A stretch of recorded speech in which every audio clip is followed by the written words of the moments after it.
Friday at 11 at 1:30 or something. My son was born. Yeah, Gabriel Adam Sweeny. Biblical names. Biblical names, even an archangel this time. Exactly. You have to. I like. You've been inspired by our conversations about the Messiah, haven't you? Probably. But anything biblical, I'm into that. That's very you. Yeah. A biblical Buddhist. Yeah. We can't really locate ourselves within Christianity to begin with. It's part of our history and our heritage, but we're not Christians any longer. So we have to go somewhere else to find inspiration. And for me, that has been the Silk Route Triad. That's been the study of Zoroastrianism, Taoism, and Buddhism. And I find the whole worldview that appears there totally superior, to begin with, because it's monist. And secondly, because it's also much wiser, it's much older. So there's much more to get from it. Yeah. So the older Christianity is defined by its lacks. It's defined by what it lacks. And of course, interesting enough, when we get to the 19th century and, the great Germans like Hegel and Nietzsche, they all deal with negation and lack. And I think that's a typical Protestant reaction to the inherent lacks to Christianity to begin with. As opposed to plenitude and fullness and... Well, we arrive at the 20th century. We arrive at the cost we had for separating church and state in the West. And as Jan Söderqvist and I've argued all along, everything is religion. And if you try to pretend that you do something outside of religion, you're in really dangerous territory. That's why you end up with colonialism and Hitler and Stalin, which are, of course, the heritages of the West. And we misunderstood that as, a failure of patriarchy, when in reality, it's a patriarchy that is not dictated the way a patriarchy should be, which is it should be part of a religion, or it should be its own religion, to be honest about it. So we left with matriarchy as a religion, which is Christianity, and we left with patriarchy that we've been celebrating as separate from religion, as science and politics, for example. And that's exactly why things have gone wrong. Okay, well, today we were going to talk about the dialogue between David Chapman and John Vervaeke in regards to the film The Joker, which I reacted to and wrote a couple blogs on. And I think it relates to what you're saying. And I was thinking this morning about the Joker figure, and I was thinking about comparing him to, let's say, the figure of Satan in Dante. And the figure of Satan in Dante is kind of a caricature, right? He's kind of a letdown, right? He's this monstrous figure, and my insight was that this Joker character there's a kind of realism in him, right? He's being humanized and made more real, and he has a backstory. And I don't know if you've seen the film yet. Have you? I haven't, but I know the story really well. So. Anyway, the film's a little different than the previous Joker films because there's no supernatural element to it, right? He's just a guy. And also it's different because there's no superheroes. Like there's no Batman in it. It's just about him, right? It's very clear with about him, and he's the ultimate narcissist and the ultimate tragedy, and he has this sort of, he has mental illness and all that kind of thing. And so the Joker, so I was thinking the Joker is alone as the Satan figure, without any grand narratives, without a superhero, I think you're missing an important point with this specific movie. Hold on, let me wait. It's called Joker, not the Joker. And there's a reason for that, right? So we can personify him, identify with him. He's a very modern guy. He's not the Joker any longer. He's just exactly. So the whole process of him coming out of the supernatural is what I've been thinking about, and the sort of end of grand narratives and end of the beginning of postmodernism. And so he's this figure, as you say, without any religion except for cheap entertainment, and he lives with his mother. He's sort of a Jordan Petersonian kind of loser, like the guy who never leaves home. And so anyway, I thought the film was really interesting for its sort of inversion of all the typical Hollywood, the typical Joker myths, right? And also this good versus evil duality, which is so strong in most of, the good guy always wins. But in this film, it's just this sort of bare realism. And then he has this kind of new age enlightenment almost, right? He becomes like enlightened in the negative sense. He becomes an egomaniac. In the Buddhist tradition, they call it Rudra. He realizes that he has nothing to lose, and he can do anything he wants, and he becomes completely amoral, and then he becomes a sort of terrorist, right? So, it's excellent material. So the number one thing here, please observe that the assumption that the movie is based on is the fact that this guy is somebody who's left religion behind, and that's some kind of advancement or a necessity. Mm-hmm. So our basic argument that Söderqvist and I are using in our work is that the lack of religion is what's causing this. And there's no reason why there should be a lack of religion in the first place. Mm-hmm. We're basically accusing all the modern atheists of just lacking imagination. So right. That's why Syntheism is called creating God in the internet age. We seriously mean exactly that. So if you want to have a God, you need to create a God, then you create the God. That's what people have always done. That's how religion is formulated. And religion is then a container within which you can act. So you need a matriarchal religion or a matriarchal religion. You need a masculine religion, or what you call a phallic religion. You need an understanding of matriarchy and patriarchy to begin with, to then contain the two within a nomadology. So nomadology is a word we're using for an religion, for the container for religion itself. So we're interested in religion as religion. We don't talk about any specific religion here. We talk about religion and its function in society. This is why we have this saying, everything is religion. And if you pretend it's anything else, then you end up with stupid religions like Nazism and Stalinism and capitalism. Okay, give us a good definition of religion then. Religion is what connects people to one another. So soon as there is some kind of communication between two or more human beings, that has to happen within a religious container. That means, for example, individualism is a religion. Yeah. The belief in capitalism, not the practice, but the belief in capitalism is a religion. And so is also socialism and liberalism. They're also religions. They're different religious expressions. They have to be understood as such, as usually as bad religion, because they don't work. So you have to go back and redefine what religions are. And this is why we go back to the origin of the West, the separation of Europe and the Middle East, which is very important here. And that starts in the 5th century. And that leads to Islam dominating the Middle East and Christianity dominating the West. But they're both Gnostic religions. And the problem with Gnosticism is that because it separates spirit and body, it starts separating everything. And the way we've taken on Gnosticism in the West and celebrated it is by claiming that it was a success for us to separate church and state. I think that was the big mistake. Mm-hmm. Okay, and that is a typically Christian phenomenon. And why that happened was that in the 5th century, we separated the two dominant modes in the Roman Empire when it fell apart. They were called Christianity and Mithraism. And Mithraism was the military religion, so it was the religion that was phallic. And Christianity served really well as the religion that celebrated the mother and the child. The celebration of the mother and the child is fundamental because it is our future. Mm-hmm. You just had a son. Your woman gave birth to your son. So she's the mother of your son. The fact that happened means that there's a future. You have your future path. I don't have any biological children, at least not officially. So I don't have that path. I can only share your path, but I support your path, but I don't have that path because I don't have children. So the idea of mother and children being a religion in itself is absolutely fundamental. It's the fundamental religion. Mm-hmm. Buddhism and Christianity have those traits, but you need to complement that. Buddhism found that eventually at a very high cost, and Christianity still hasn't. You need to complement that with the phallic religion. This is why we call Jordan Peterson's urge towards reintroducing religion into our thinking. We call that phallic, and therefore we call him a Zoroastrian. So this is the phallic mission that the West desperately needs. Mm-hmm. We need a phallic religion again, so that we can contain things like politics and the military and all those things within the religious container. Okay, so can I go back to the Joker film a little bit? And you got this guy, he's a young guy, and he's kind of, he still lives with his mother.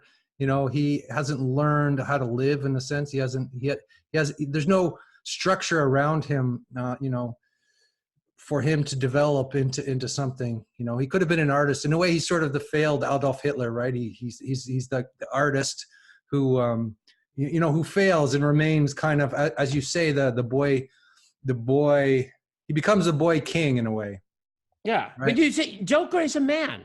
He's not a woman. He's a man. He's a young man. He's also an atheist, clearly. He's Mhm. post-religious, post-Christian, and even the script of the movie assumes that that's a position he has to have, Yeah. which is interesting. Okay, so the predicament he arrives at actually built into the assumptions of the script itself. Mhm. Now, Yeah. this But is he's the essentially guy what we're who's being lost taught. his religion. He's the guy who's Yeah, lost, like the REM song, "Losing My Religion." Like that's the yeah. result of that whole, I know, utopia. I don't know what it was, but that whole nihilism, or that whole sort of, I guess you would say, I don't know, whatever it was that started in the 1960s, where you didn't need a sex and you didn't need a religion and you didn't need an institution, and you just want to be yourself. It's kind of a. Does that It's make sense? American individualism, and that is very much a religion. Okay. We're all alone. We're all fighting each other, especially men. And we all have established some kind of ego. And then one day we die. Okay. That's American individualism. So that's why the American individual wants to prolong his life as much as possible. And that's why the American individualists, especially in Silicon Valley today, are the guys who talk the most about living forever. Now, anybody who talks about living forever does so because he doesn't have a life here and now. Mm-hmm. The only reason why you'd be interested in living forever is because you postponed your life. You don't live it. Now, you can't live your life if your only idea of religion is that religion is something for children and women, Mm-hmm. which Okay. is essentially the post-Christian Western assumption today. That's interesting. In the film, the guy is only interested in his mother and in kids. He's only interested in mother and children, right? Exactly. Yeah. That's because He lives with his mother, and he takes care of his mother, and he wants to make children smile, and his whole raison d'etre is that, basically, women and children. And it doesn't seem like there's any. The only male role model he has is a kind of comedian on TV or something. And So exactly. So if you only have Christianity or possibly Buddhism as the alternatives, you're still under the arm of the religion of mother and child. So it's like that would be the only religion. That's exactly what Joker ends up with, some kind of new age enlightenment, where he as a man can only do one thing, and that is to plunder the world. That is precisely my point. If you look at the history of the West, the last 1,600 years after Christianity became our only official religion in the West, and we got rid of the military religion, and we left the phallic energy, the energy of wanting to get higher and improve on something and make it better, we left that to the state. So we left it to the military, and we left it to the new arena called politics. That's where we put all the men. mm-hmm. This is what feminism is wrongly accused of being patriarchy. No, it is a misdirected patriarchy. We have to have patriarchy and we have to have matriarchy. And we've always argued in our work that you need both. Now, okay, but the patriarchy is misdirected. So what would men do if they do not have a religion that contains their phallic energy, that applies wisdom to the phallic energy? So it just operates on what Futurica calls the level of intelligence, but without rationality. So They would become Joker, right? They would. It will become what the West became. It will become a system that colonizes and then plunders the world. It becomes a state of permanent exploitation. Yeah, except that the Joker is late capitalism. It comes at the end of all that, right? He's the late capitalist. Yeah. Character, where all there's left is entertainment and what you would call mortido, or the sort of drive for narcissistic drive for pleasure and destruction, or something like that. I don't know what. Yeah, it's a kind of vulgar Nietzscheanism in the shape you've seen it of the past 30 or 40 years. So Ray Brassier and other thinkers have gone into the cynical mode, saying that there's no hope for us. We're left with this religion called individualism. We're left with Descartes, and there's nothing beyond that. And we can even critique Nietzsche for never understanding that the aristocrat that he celebrates, the Ubermensch, has to be some kind of a collective. That's just why I'm bringing Marx back into the picture. Okay. Through Marx and the proletariat, that we actually have a clan or a tribe of men who can operate together. And that's what religion should have done. So if you bring religion to Nietzsche's philosophy, you will start getting things right. We have to understand the phallic energy as something that needs to be controlled and contained within a religion. Phallic religion is a response to that. Okay, so you talked about Marx last time, and also Nietzsche, and you also talked about them being heroic. So yeah, the other thought I had is that the Joker is sort of the absence of the heroic, if that makes any sense. Yes. And again, we had this discussion about how everybody's very reluctant to go into the heroic because they're afraid of totalitarianism and all that. But you want to bring back the heroic in some sense. So in what sense? Well, the alternative to the heroic is Joker. The alternative to the heroic is a cynical manipulator and exploiter. Mm-hmm. What else would it be? If you take a young man and you put him forward in front of the elderly, what would they do with him? They put him through an initiation ritual to knock his ego out and then make him serve the communities whose life can become meaningless. This is the shift for me from Nietzscheanism to Marxism in a good way. That means you need to serve your community. And if you don't find a role where you serve the community, you're lost. Joker has no such role. Why? Because religion is the one thing that supplies the role within that community. So the ultimate religious ritual is the initiation ritual of the young man. And because he then acknowledges that he's there to serve the community, and because if he serves the community, he doesn't serve his own ego, he gets out of his imprisonment, and he can then be set free to serve the community, which is the purpose of the phallic religion. This is called transcendence. It's so interesting, because in the film, in the film, he has this is a spoiler, but he has this, he finds his mother is not really his mother, and let's say his father figure is not really his father, and he kills them both, right? So he kills the mother and the father, so he kills both the matriarch and the patriarch in a certain sense. But he kills them because they failed to be matriarch and patriarch because they don't have a religion within which they can act the roles. Okay. They are not a patriarch and a matriarch. Yeah, he kills the fake matriarch and the fake patriarch, and so he's just enacting this archetype when it's not working, or when the whole thing isn't working. Well, he has inherited the worldview from them, and the worldview is inherited is that life is essentially meaningless. So Joker is born into a world without religion, a world without religion for men, at least. The only remnant of religion that's left is the religion that celebrates mother and child. So his own upbringing is that he leaves religion because it's tied to his childhood. And as soon as he becomes an adult, he's thrown into a world where, ironically, the only religion that exists is American individualism. And American individualism has preached for the past 300 or 400 years that you're on your own. All you can do is to try to colonize and exploit the world as much as you possibly can. Well, that was like, Bret Easton Ellis in the 1980s to begin with. So this is just like the follow-up of that. This is like the mass version of American. Follow-up what? I didn't get that. American Psycho is the Bret Easton Ellis. Foreground for Joker. Right. Sure, exactly. Joker is the repetition of the tragedy of American Psycho as farce. That's essentially what Joker is. So we arrived that American Psycho has become a mass phenomenon in a way.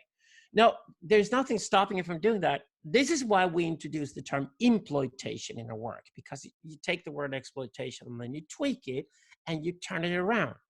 You turn it around simply because it is a different attitude to the assets you have in front of you. So when we talk about, for example, a circular economy and we cannot plunder the planet any longer, what sort of environmentalism has opened the door to, that we now to move into ecotopianism, which is again, is turning environmentalism into a proper religion, into proper wisdom. So ecotopianism would then say, okay, because you can exploit something, you will just, burn the candle in one end and then you'll destroy yourself and you'll destroy the future and you will not have children. So exploitation has to end. You have to have an attitude towards the world which is exploitative. The trick we're doing in the new work we're working with now is that we then define the hubris in contemporary society. And the hubris is all these little boys running around saying, we must explore space. We must conquer space. Well, conquering space is then nothing but the idea that we can repeat the mistakes of the past. We can stay outside of religion or pretend that individualism is not a religion so that we can exploit and plunder other planets instead of plundering this one because this one is finished.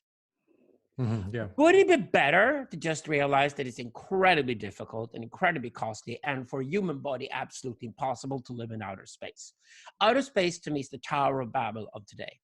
So you need to return to the planet Earth itself. Hold on. Explain outer space as the Tower of Babel, because that's an interesting statement. It means that there's nothing for us to find on Mars and nothing for us to find even on You mean it's Venus. just endless expansion into you know, into nothingness, or? There is nowhere to go, and it's incredibly Okay. expensive, and it's just cold, and there's nothing there. Yeah. You know, the moon landing was a disaster. We haven't even returned. What was the moon?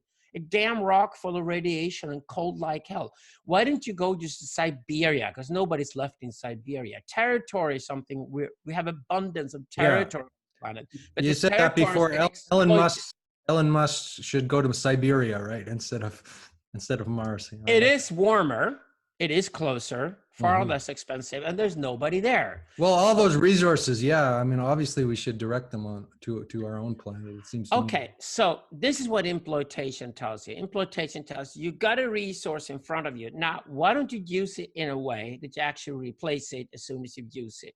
So we do that, for example, with water. We have to do it with energy. We have to do it with anything that is a flow of any kind in our society to create the abundance that's needed.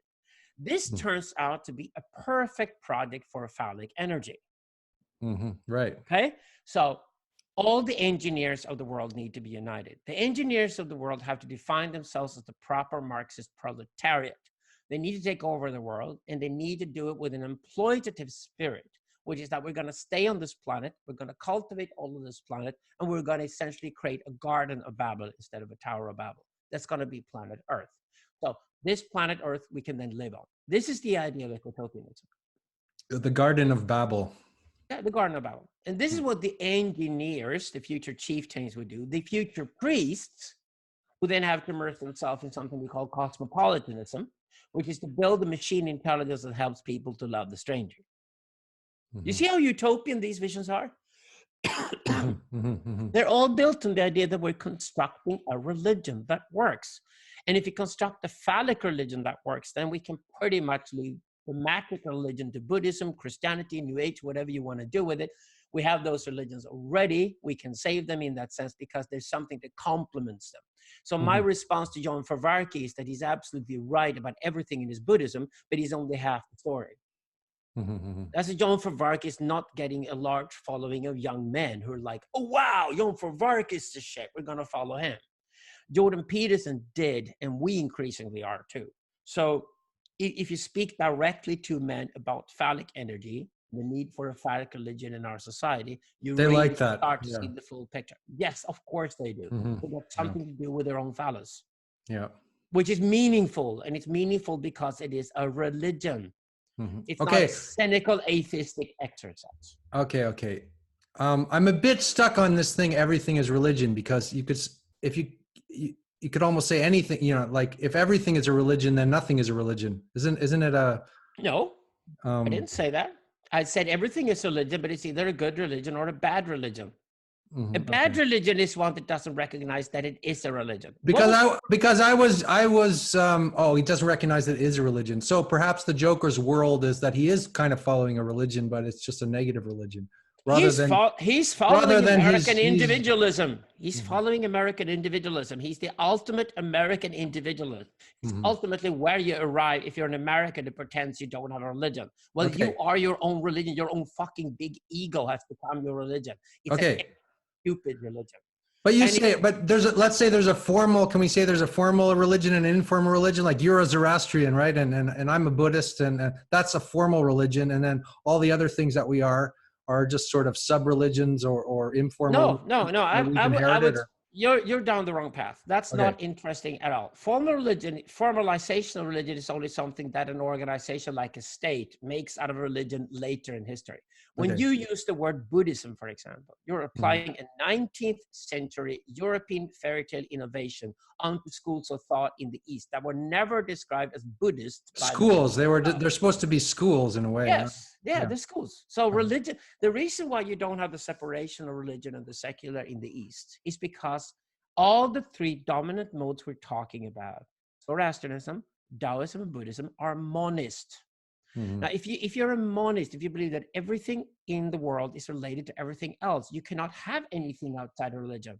Okay, so you need to have an argument with David Chapman about monism, because he's very he considers monism to be the sort of new age. He thinks monism. So you say everything is one, right? Everything is one substance, and therefore you make no distinction. No. Yeah. Wait. So you call it not just Stop. no. Let me. Andrew, Can I stop. finish? Can I finish? No, because you said something wrong. That you assumed that therefore you cannot differentiate. That is stupid. Okay. Because everything is one. But it has many only different. one. Uh-huh. It doesn't mean Spinoza said it formidably. We have to go back to Spinoza. Spinoza said there is only one substance and everything is within that substance and everything is interrelated within that substance. But within that substance, there's an infinite amount of attributes. Mm-hmm. Okay. Multiplicity obviously exists too. It's like Bergson said, Henri Bergson said, why is there so much of everything? And he said that as a leading Western monist. No, so this one thing. So I guess you guys have a different version of monism, because the critique of monism that I've heard would be that you can't say things are one and you can't say things are many. It's non-dualism. There's not one. That's and there's not many. Stupidity. That's people who haven't read philosophy. And David Chapman hasn't even read Spinoza. He talks about things he doesn't even know about. That makes monism is a substantialization of things. It makes the world into something. It reifies, the world into something, whereas we can't really say it's something. And anyway, I've just heard these arguments in Buddhist circles a lot, so I'm just throwing them out there without. Well, they're stupid. You have to understand what you mean. So why would there be dualism to begin with? Why would there be even two separate substances that have no connection with one another? René Descartes in the 1630s presented the idea of dualism, of secular dualism, inherited from Christianity. Mm-hmm. Christianity taught all along the spirit and body were separate, which they got from the Gnostics. This is all Augustine. This is all Manichaeanism. I know it because it started in Iran. It's a separation of Ahriman and Ormuzd. So the separation of the two. Can I finish it? I have to finish, Andrew. So you arrive at the secular Gnosticism is essentially Confucianism. That's where America is today. So you separated church and state, you separated spirit and body, you say these are different substances. But the question Descartes got already from his own students was, but if these are two different substances, how do they communicate with each other? Through which third necessary substance do they communicate? So you end up with split after split after split after split, until you finally realize, because if the two different substances are communicating with one another, they're really one substance.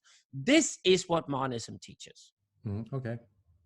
Only simple gravity teaches us that. Gravity, everything affects everything else in the universe. So you can't say there's anything outside of the universe, and you can't say anything separate from it. So monism is radical and it's true. It's non-negotiable. You don't have any arguments against it. But then the question is, why the hell, and this is Verwerke's problem, why the hell do people want to be Gnostics? Begin with, why do they want to be dualists? And I think Verwerke arrives at this question naively. He says that because they want to be something higher and more noble than what they are. My response basically, no, they're just little petit bourgeois snobs who want to look a little superior to their neighbor. I find Gnostics to be absolutely human and very, very small-minded, very narrow-minded. And they're obsessed with etiquette and tonality. So now you see why Gnosticism is also the origin of Rousseau. So if you're going to make a clean split with that. Okay. I get all that. I'm trying to figure out why insist on, in the circles that I've, they insist on non-dualism rather than saying monism. Because they are ignorant. Okay, well, they haven't even studied philosophy. If you study philosophy, a lot of Americans read 2 books and think they're fucking experts. What more can I say? Okay. If you've studied the history of philosophy, to begin with, you start with Spinoza. Spinoza makes this distinction. There's no valid critiques of monism anywhere in philosophy? No. Okay. Monism won big time with Hegel and Nietzsche in the 19th century. Eventually, Spinoza is the opponent to Descartes. And Immanuel Kant makes a last attempt at trying to separate the two substances of Descartes' universe. And I would say, so the breakdown of Descartes starts with his completion. This is often the case in philosophy. When somebody thinks an idea all the way through, and Kant is the realization of Descartes, So Kant is where we arrive with individualism and the current crisis, and Kant can't get out of it.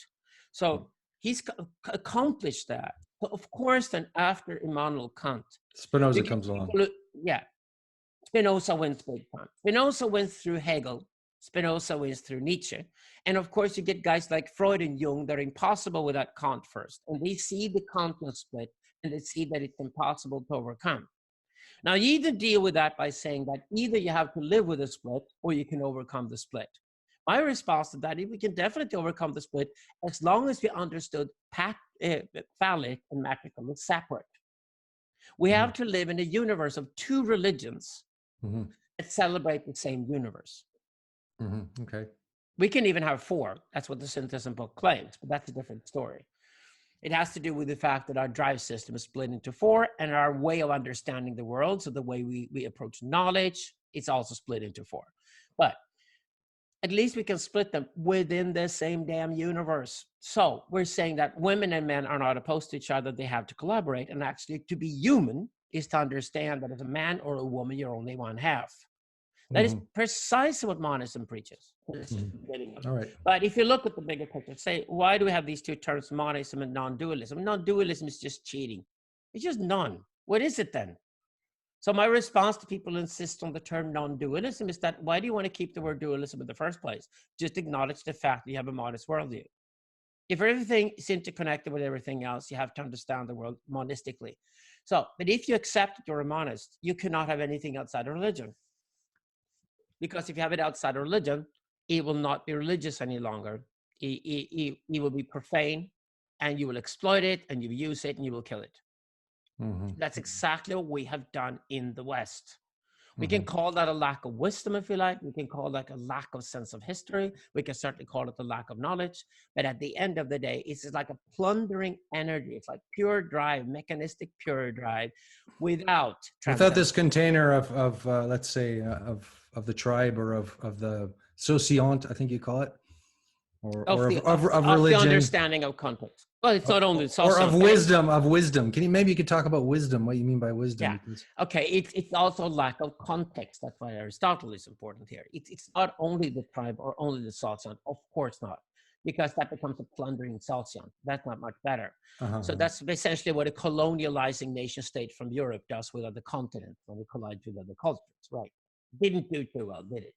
So no, you have to see the context, and the context has to be approached with an exploitative attitude. And the exploitative attitude is essentially what you do with exploitation, when you tame the urge to exploit, and you go through the initiation ritual, and you start to serve the community. And by serving the community, you also serve the surrounding world. Yeah. So that's what we have to do with machines now, increasingly as well, the way we've done it before with materials, with plants, and with animals. We're going to have the same attitude. How do we domesticate the machine so that it can serve us? That's the next big issue we need. So that's the next issue with so-called AI or whatever, is how to domesticate the machine. You say. So how do we do that? Well, I'm terrified if American secular individualists are going to be the guys that run the machine. We're going to cause enormous havoc. We're in trouble. Absolutely. So we trust these guys with a nuclear bomb. To begin with, we don't want to trust them with the machine, do we? So we need to step back a bit. And